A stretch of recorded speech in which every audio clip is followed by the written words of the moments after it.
Hey everyone, Blades of God here from Hammer Bros Gaming, coming at you with the newest installment in our Gears 5 Master Escape series. This is going to be the alternate series, the alternate guide series, as we've already gone through and done every map at this point. So this is going to give you a couple of other choices for classes if you're having a hard time getting through some of these maps on Master difficulty. We're going to be doing this with randomizers, so we're spinning up random maps, and we're going to go through each one of them in turn. So you can see we're going to be running the Hunters. I myself have spun up Tactician as a class. Pyrocytowatts is going to spin up next, and I do believe he's going to spin up Gunner as his class, which is going to be pretty helpful with the Reflective Shell ability. And then after that, we have Mr. Beardsley spinning up his class, and I can't remember what he spins up. I want to say he spins up the Pilot class, but I'm not 100% sure. Yes, he does spin up Pilot, which works out really well, as that gives us the Silverback as a usable ultimate. The Tactician is okay as a class, as we don't get a lot of ammunition, and having that resupply is going to be helpful. But here we go. A couple of rules for this alternate guide series is that we do not allow any classes that were used in our original runs to be used in our alternate guides, and we also put a rule in place that if one of the classes that we spin up is less than a class level of 7, we are allowed to re-roll that. So if, for instance, Beardsley was to spin up Slugger, as that's only at level 2, he would be able to respin for a different class. So looking at the modifiers, we have more health, more lethal, more Sires, more melee damage, Iron Man, Faster Venom, and Ghost Sires. So this is a very Sire-centric map. We have more Sires, they do more damage, and they cloak when they get within 10 meters of you, which isn't great. When we first ran this map, we actually ran with all melee classes. We ran 2 Blade Masters and a Protector. That's really good, as it allows you to get the Sires off of each other very quickly if you run into the problem where you get grabbed. But we're going to show you guys a couple of workarounds for that. As far as cards that we're running, I am running the explosive shredder card, and a lot of cards to focus on increasing the amount of ammo I regenerate with my ultimate. Also, the ability that marked enemies, or my marked enemies, will recharge ultimates for people who kill that target. Beardsley and Pyro, I'm not 100% sure what they're running for each one of their skills, but I know that Pyro's running Reflective Shredder and I believe the Torque Bow bleed card, and Beardsley is running a lot to get a lot of skills that increase his Silverback's abilities. So Silverback Salvo, Bleeding Mulcher, and Rear Armor, I believe. But again, I'm not 100% sure on that. Just use whatever builds you feel comfortable with. I am running the Explosive Bleed because there is a Boomshot and Drop Shot here, so we're going to be picking that up.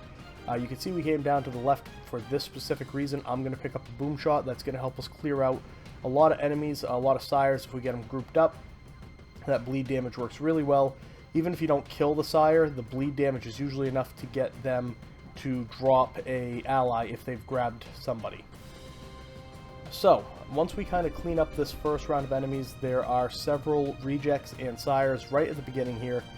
Make sure you grab the explosive ammo crate, so you not only have a full Boomshot, but you also have the flashbang that you get from the ammo crate.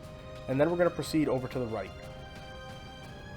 This area does have several pathways that you can kind of choose which way you want to go, but they all ultimately lead to the same area, which is the spot that we're going now, off to the right.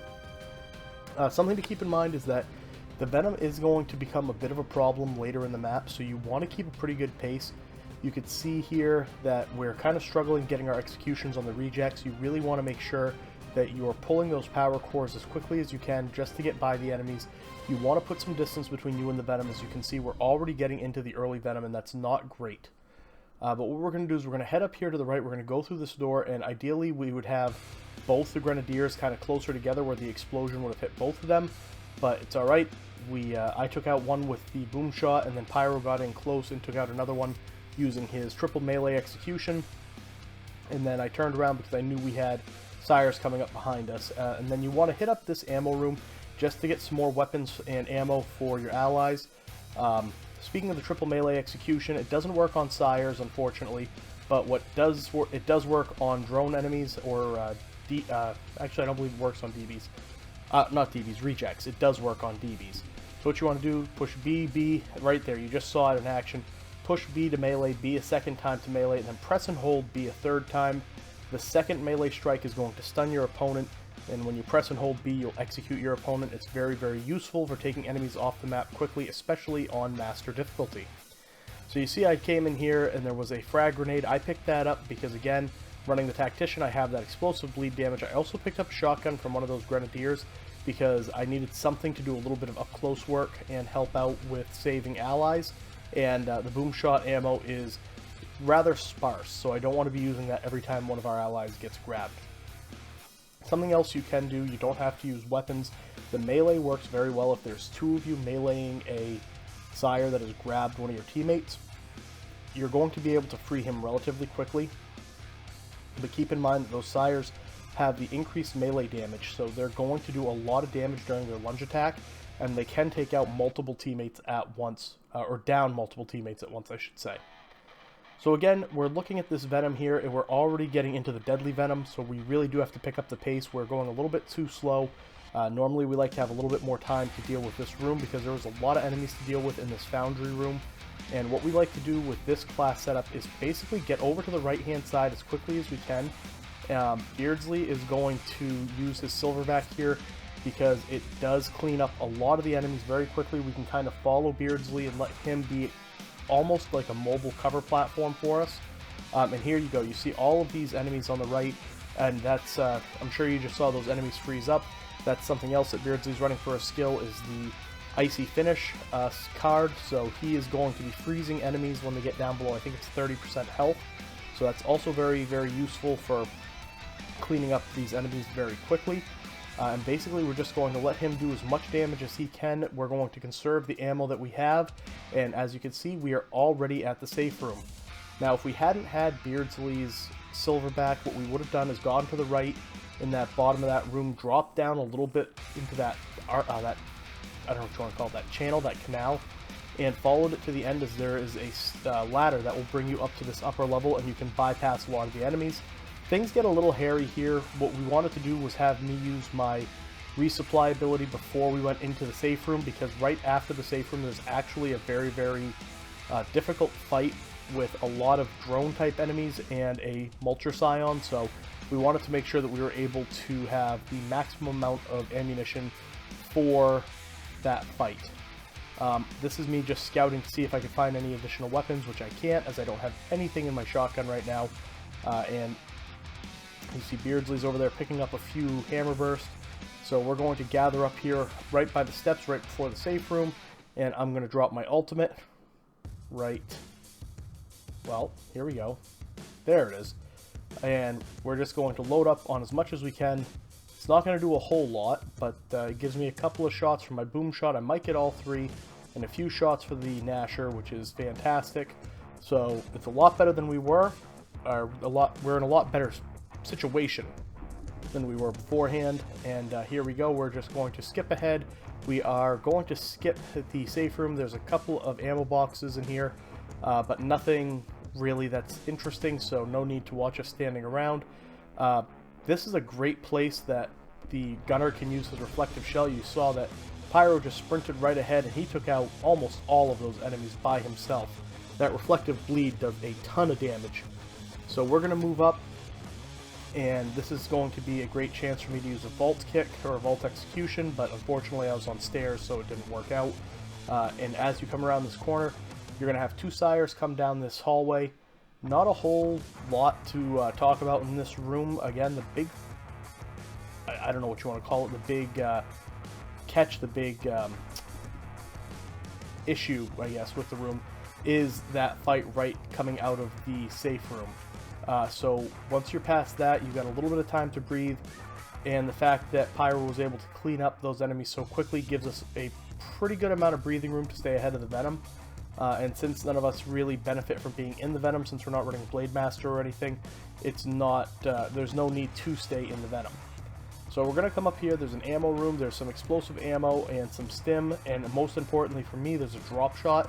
So we're going to load up on what we have for, or what there's available for ammo, grab stim if we need stim, make sure that the Tactician grabs the explosive crate there, and then we're going to continue to move ahead. We're going to head right down to where the Sires came from, and we are going to continue to advance. There is another ammo room around this corner. If you have time and the Venom's not pushing you too badly, you can head in here, as there is additional explosive ammo and additional regular ammo, but it's not, for me anyway, it's not very beneficial because my explosives are fairly topped up.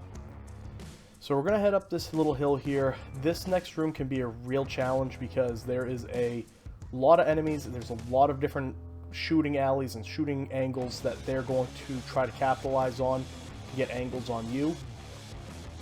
And it's not easy. This is probably where we've had the most trouble on this entire run. And what we like to do is stay right in this first kind of center room. It's 6 rooms, where we like to think of it as 6 rooms, so we're in the first row of 3, and then I'm looking into the second row of 3.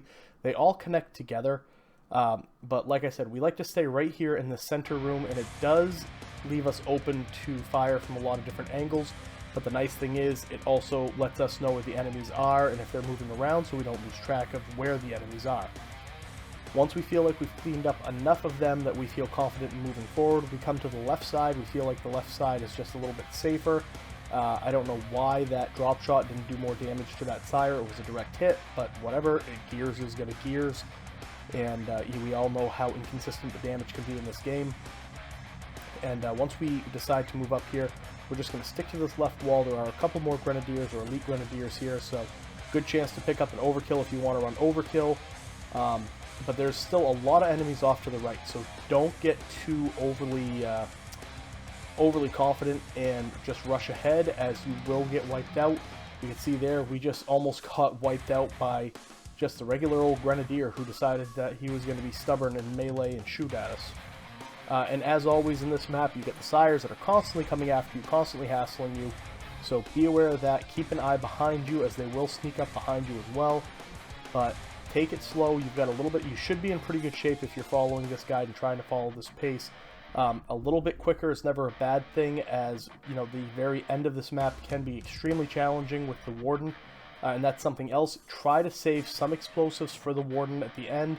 As you can see, my resupply is ready to go again, so we're going to drop that resupply before we head to the helipad, as like I said, we're going to need the explosives to try to take out that Warden, as we don't have anything else to really deal with them.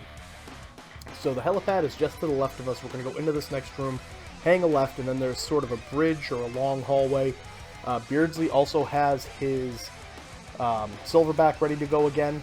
So Beardsley is going to, after I get him back on his feet, Beardsley is going to silverback it up. Oh, actually, this might not be the end yet. There might be one more. Oh, there is. There's one more corridor. I am so sorry. So stand by what I stand by what I said, is that you do want to continue to move fast, as the very end of this map is challenging. I forgot about this room though. This room also kind of sucks because it's a convergence of paths. You can see the Venom is right on top of us, and I had to just use a Boomshot to save Pyro from getting grabbed. We have Imagos who, while weak, they still can wield their Enforcers with quite a bit of efficiency and can really cause a lot of headaches when there's multiple Imagos in one spot. But here we go. Now we're coming to the very end. This is the room that I thought we were in before. And again, you want to try to save some of the explosives that your tactician has for the Warden at the very end on the helipad. So you can see right now I've got 3 shots in my drop shot. I don't have any shots in my boom shot. So I'm trying really hard just to use melee to take these enemies out and conserve what little explosive I have for the end. Beardsley and Pyro are doing a great job of laying down covering fire, trying to take these guys out as quickly as possible. And this is the long hallway I was talking about. You can see I'm going to try to get some explosive damage going. Beardsley is just going to go to town with whatever he has in his arsenal. And I'm going to chip in where I can using the drop shot, trying to get a little bit of bleed damage going. But unfortunately, we had Juvies coming up. The Venom pushed them forward. We had some that ran ahead of us, from ahead of us, and they circled around. The Pyro popped his reflective shell here, and you can see the Venom actually got so close to the end that it closed the doors by itself. We didn't end up taking out the Warden, but we got by him somehow. and basically just made a mad dash for the door, hoping to be able to keep everything else inside. So it wasn't a very clean run, but it got the job done.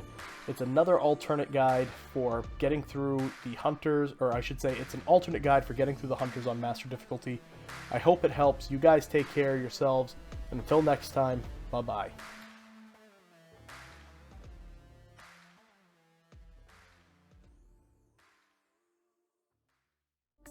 Hey everyone, thank you so much for watching. If you enjoyed this video and want to see more content like this, please like and subscribe. You can also check us out on Twitch at Hammer Bros Gaming. I am Blades of God, and until next time, have a great day everyone.